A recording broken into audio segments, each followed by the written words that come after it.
Hello বন্ধুরা, তোমরা সবাই কেমন আছো? আশা করি অনেকটাই ভালো আছো। সেদিন আমরা এক্সপ্লেন করেছিলাম ব্লাডার সোউলের প্রথম পর্ব। আজকে তার দ্বিতীয় পর্ব এক্সপ্লেন করব। আর হ্যাঁ, আরেকটা কথা, এই এনিমির ভিতরে কিন্তু ম্যাজিক্যাল অ্যাকশন এগুলোও কিন্তু রয়েছে। আর কয়েকটা পর্ব গেলেই তোমরা বুঝতে পারবে। তো চলুন ভিডিওটি শুরু করা যাক। তো এপিসোডের শুরুতেই দেখা যায় যে কিং লড়াই করার জন্য গাড়ি থেকে নেমে পড়েছে। আর এদিকে ইয়াংকে দেখানো হয়, সে বলতেছে অ্যাটাক করো ওদেরকে। তখন আমাদের কিং লড়াই করার জন্য একদম প্রস্তুত হয়ে যায়। আর এই লড়াইটা এত পরিমাণ মারাত্মক ছিল, তোমরা যদি ফুল ভিডিওটি দেখতা তাহলে বুঝতে পারতা। মানে পুরাই জোস লেভেলের একটি মারামারি ছিল। আর এখানে কিং কিন্তু একাই লড়াই করার জন্য নেমেছে। রিয়ান সিং কিন্তু গাড়িতেই বসে রয়েছে। আর এই একাই যে অবস্থা করে দেয় ওদেরকে, মানে পুরাই অবাক। আর এদেরকে একে একে কুত্তা পিটান শুরু করে কিং। এ দেখে ইয়াং অনেক ভয় পেয়ে যায় যে একাই সবাইকে মেরে দিচ্ছে। কিং যখন লড়াই করতেছিল তখন ইয়াং এমনিতেই গাড়ি থেকে পড়ে যায়। মানে কিং এর মারামারি দেখে এর ধান্দাই নাই যে সে দুনিয়ায় আছে কিনা। তারপর দেখতেছে কিং অনেকক্ষণ থেকে লড়াই করতেছে, আর তাকে সাহায্য করার জন্য দিয়ান সিং সেখানে চলে আসে। কিং একাই থাকলে তারা পাইতো না, আরও তো দিয়ান সিং চলে এসেছে, তাহলে বিষয়টা বুঝতেই পারতেছেন কতটা হার্ড হয়ে গেছে। তারপর দুজন মিলে লড়াই করতে থাকে, আর দিয়ান সিংও তাদেরকে মারতে থাকে। আর তাদের স্পেশাল গাড়ি থেকে তো অনেক কিছু বের হয়, তো সেখান থেকে একটা চেন বের করে দিয়ে তাদের উপর হামলা করে দেয়। এদের সবাইকে মেরে ফেললেও কিন্তু পরবর্তীতে দেখা যায় যে অন্য দলেরাও সেখানে উপস্থিত হয়ে গেছে, তাদেরকে অ্যাটাক করার জন্য প্রস্তুত হয়ে রয়েছে। কিন্তু শিনিজ্যাং তাদের একজনকে এমনিতেই মেরে দেয়, আর তাকে গাছে আটকিয়ে দেয়। এই দেখে সবাই ভয় পেয়ে গেলেও তখন দিয়ান সিং ভাবতে থাকে যে আমাদেরকে এখান থেকে পালাতে হবে, চলো তাড়াতাড়ি পালিয়ে যাই। কারণ বুঝতে পারতেছিল এখানে অনেক বড় একটা লড়াই হতে চলেছে, কারণ অনেক দল একসাথে হয়ে গেছে। তখন দিয়ান সিং খুব ফাস্ট গাড়ি চালাতে লাগে, আর তাদের স্পেশাল গাড়ি থেকে চরকি ঘুরিয়ে সেখানে ধোঁয়া সৃষ্টি করে দেয়, আর তারা সেখান থেকে পালিয়ে যায়। এদিকে তারা ধোঁয়ার মধ্যে পড়ে দেখে যে তারা সেখান থেকে পালিয়ে গেছে। তখন কিং তাদের বসকে বলতে থাকে, মানে শিনিজ্যাংকে বলতে থাকে যে এখন যুদ্ধ অনেক বড় হয়ে যাইতেছে। তখন তাদের বস শিনিজ্যাং বলতে থাকে যে হ্যাঁ, এই যুদ্ধকে আমাকেই শেষ করতে হবে, হয়তোবা আমি মারা যাব, নয় ওরা মারা যাবে। আর তাদেরকে বলতে থাকে যে তোমরা এখান থেকে পালিয়ে যাও, আমি ওদের সাথে একাই লড়বো। আর এই কথা বলে শিনিজ্যাং সেখান থেকে হরিণটিকে ফালিয়ে দেয়, আর সে লাফ দিয়ে নেমে পড়ে।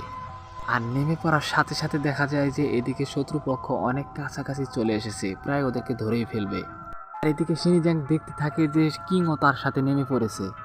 তখন কিংকে বলতে থাকে তুমি এখান থেকে চলে যাও। বাধ্য হয়ে এখান থেকে চলে যেতে হয়। শিনিজ্যাং এখানে লড়াই করার জন্য একাই থাকে।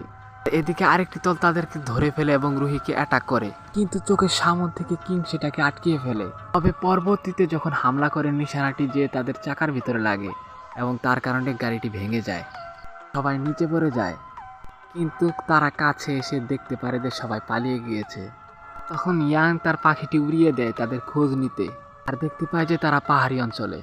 আর এখানেও তাদের সাথে লড়াই করা শুরু করে। কিং আর দিয়ান সিং অনেক ভালোভাবে সেখানে লড়াই করতেছিল, কিন্তু তারা সংখ্যায় বেশি হওয়ার কারণে তাদের সাথে পেরে উঠতে পারতেছিল না। এদিকে রুই একাই থাকার কারণে ইয়াং তার কাছে যায়, আর বলতে থাকে যে তোমার সাথে খেলতে তো আমার অনেক ভালো লাগবে। একথা বলে তাকে ধরতে যায়, কিন্তু রুই সেখান থেকে পালিয়ে যায়। কিন্তু সে এখান থেকে আর কতটুকু পালাবে, এক জায়গায় যে হোঁচট খাই পড়ে যায়। আর ইয়াং তাকে ধরতে গেলে তার গালে একটা থাপ্পড় বসিয়ে দেয়। তো তার সামনে আর রাস্তা ছিল না, আর সেখান থেকে ইয়াং তাকে ধাক্কা দিয়ে ফেলে দেয় পাহাড়ের থেকে। সে সেখান থেকে নিচে পড়ে যায়। সিং আস্তে আস্তে সেখান থেকে সে পড়ে যায়, আর তাকে বাঁচাতে পারে না। এদিকে দিয়ান সিংকে ইয়াং ধরে ফেলে, আর কিংকেও তারা পিছন থেকে আঘাত করে ধরে ফেলে। তখন দিয়ান সিং তাদেরকে বলতে থাকে আরে তোমাদের তো গর্ব করা উচিত যে আমার হাতে তোমরা মরতেছো। ইয়াং বলতে থাকে যে ওদেরকে মেরে ফেলো। তাদের দলের লোকরা তাকে মারার জন্য প্রস্তুতি নেয়, আর যখনই এরকম মারতে ধরে তখনই কোথা থেকে যেন একটা মনস্টার চলে আসে, আর তাকেই মেরে ফেলে। আর এই মনস্টারটি দেখে সবাই ভয় পেয়ে যায় যে এটা কোথা থেকে আসলো, কারণ সেটা অনেক ভয়ঙ্কর ছিল। সে সবার উপর হামলা করে দেয়। যদিও সবাই পালানোর জন্য অনেক চেষ্টা করেছে, কিন্তু কেউই সেখান থেকে বাঁচতে পারে না। সেখানে থাকা প্রত্যেককে সেই মনস্টারটি মেরে ফেলে। আর দিয়ান সিং সেখান থেকে পালাতেই যাবে, কিন্তু তাদের পিছনে মনস্টারটি চলে আসে, কিংয়ের গলা ধরে সেখান থেকে তুলে ফেলে। কিং সেখানে চিৎকার করতে থাকে যে বাঁচাও বাঁচাও। তখন দিয়ান সিং তার ছুরি দিয়ে সেই মনস্টারটির বুকে আঘাত করে দেয়। কিংকে সে ছেড়ে দেয়। তখনও মনস্টারটির কিচ্ছু হচ্ছিল না, কিন্তু একটু পরে তার অ্যাকশন বোঝা যায়, আর সেটা গোল আকৃতি হয়ে সেখান থেকে ব্লাস্ট হওয়া শুরু করে, এবং দিয়ান সিং আর কিং সেখান থেকে জাম্প করে। কিন্তু মনস্টারটি অনেক বড় হওয়ার কারণে সেই জন্য ব্লাস্টটিও অনেক একটু বড় হয়। জাম্প করলেও ততটা জাম্প করে যেতে পারে না, আর সেখানে অনেক বড় একটি ব্লাস্ট হয়ে তারা মাটিতে পড়ে যায় এবং অজ্ঞান হয়ে যায়। এখানেই দ্বিতীয় নম্বর এপিসোডটি শেষ হয়ে যায়। তাহলে বন্ধুরা, ভিডিওটি তোমাদের কাছে কেমন লাগলো? আর এখানে বলার কথা হলো যে সেই দানবটি বা কোথা থেকে আসলো, কিভাবে আসলো, কেন আসলো, তো এগুলো আমরা পরবর্তী এপিসোডগুলো দেখলেই জানতে পারবো। পরবর্তী এপিসোডগুলো আসা পর্যন্ত সবাই ভালো থাকবেন, সুস্থ থাকবেন। আল্লাহ হাফেজ।